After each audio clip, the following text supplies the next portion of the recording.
Let's go look at the different kinds of RVs, and we're going to end with mine, and I'll show you why I prefer a Class C personally. My neighbor's got a fifth wheel, which is the kind that goes in the back of the truck. That ball there goes into the back bed of a truck. They call this a fifth wheel, and you'll see how it gets set up. It's got all of its stands that have to be set up when you park it. Class A's are the ones that look like a bus. They're usually at least 34 feet long.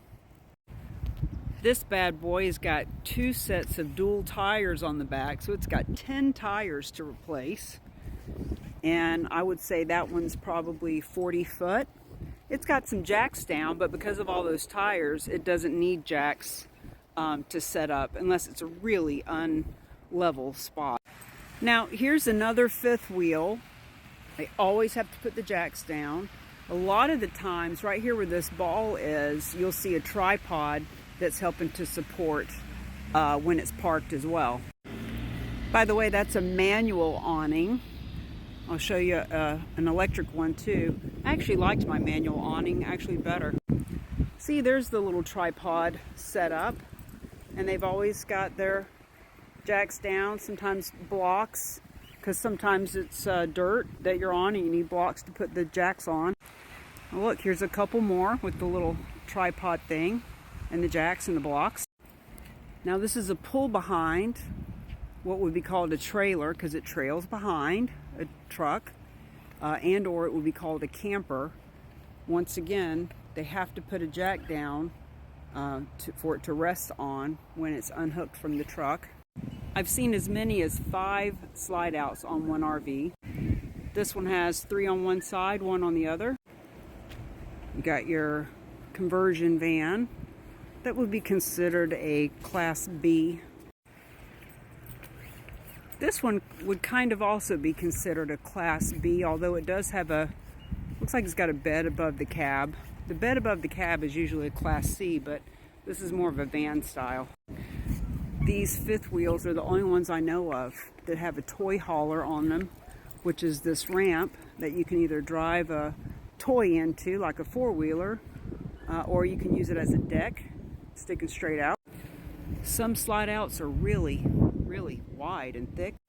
That one's about 2 feet wide, that slide out. There's another camper, and it's got the jacks underneath. Those are manual jacks that you have to crank out with your hand. Even the newest pull behind trailer campers, the jacks that come down on the bottom, I guess jacks would always come down the bottom, but they're manual. Nice big Class A. That's a good 40 feet. There's one with the ramp sticking out like a deck. Sometimes they have them on the side, usually off the back. Now see, the wheelbase on this one is so long. I mean, look how many, that's a good, gosh, 15 feet from the wheel. They gotta have jacks back there, and that one's jacked up pretty high. Custom van over there has got a cool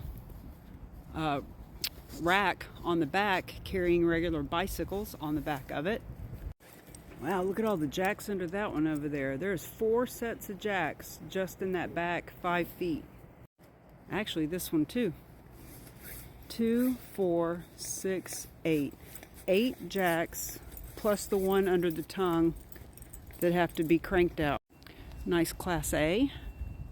Also has 8 tires and not jacked up at all. Woo! That's probably 45-foot bus right there. Lots of buses. Lots of buses. These are all 45 foot. Those are big boys. You can even put a flagpole on your bumper. If you're going to be in one spot for any extended period of time, you want to put your tire covers on. That bus is a little bit shorter. That's probably about 32 feet. Now this is a Class C, but it is a beefed up one. That one's beefy, but it's a Class C because it's got the cab over and the truck in the front. Covering those tires, you want to do that. Now look how narrow that slide out is. That's only about 1.5 feet, which is kind of what mine is. Now that's cool. So they've got their toy hauler back that lays flat down. They're using it as a deck, but then they have a fancy built-on gazebo. That is very cool. That one's interesting. It's really sleek on the back, and then when you come around the front, it looks kind of like a semi. That's just a good old custom build right there. There's what a fifth wheel looks like when it's hooked up into the back bed of the truck. Takes a lot of finagling of the bagelin to know how to drive one. You got your Class C, like mine, but this one's 24 foot. It will have a bed in the back, but not the hallway like mine has. You got your little short trailers or campers. That was probably 20 foot.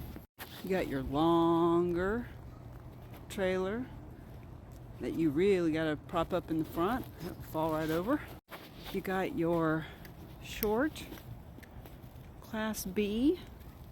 Probably has the kitchen in the back, and the bed is probably just pulling out the couch. This is a 24 footer, Class C. Notice that these don't have any jacks down. And then you've got my Class C. So mine is one big slide out, 30 foot, full bedroom in the back, full bathroom in the middle, and I don't have any jacks down. And that is why I suggest a Class C when you're first getting started, because you don't have to use jacks. My first Class C was a 2000. It was 20 years old. The jacks that it had on it were manual crank, and they were broken, but I never used them, never needed them. It was never a problem. This one, I jack it up maybe 30% of the time, just so that the water in the pan isn't uneven. But if I didn't have automatic jacks, I would never bother. But these other campers, trailers, fifth wheels, you have to jack them up. And no matter how new or fancy they are, there is a level of manual jacking that is required. And Class A's are usually just too long when you're brand new. Now mine's a 30 foot. They could be up to 34 feet for a Class C. You can get them as small as 19, but the reason I like the 30 foot one is it's got a bedroom with a little accordion door, but you can close it off. It's got a full bath. So this is just my choice. Now, when I got my very first rig, I got it for $8,000 cash because I knew what was available. So don't worry about what brand was it. It was what was available at the time in my area. And I've been looking since I started making these videos, and there are half a dozen right now on the market, just like the one that I bought, anywhere from $5,000 to $16,000, because there's different levels of mileage and wear and tear, etc. So happy hunting. Remember that. See this number right here? It says 31W, means it's a 31 foot. So when you're looking online, whatever the number is, 19W, 24R, 38L, the number is the length of feet that the rig is. Final thought, this is my slide out. It's not very wide, but boy, does it make a difference on the inside. But I only have one long one.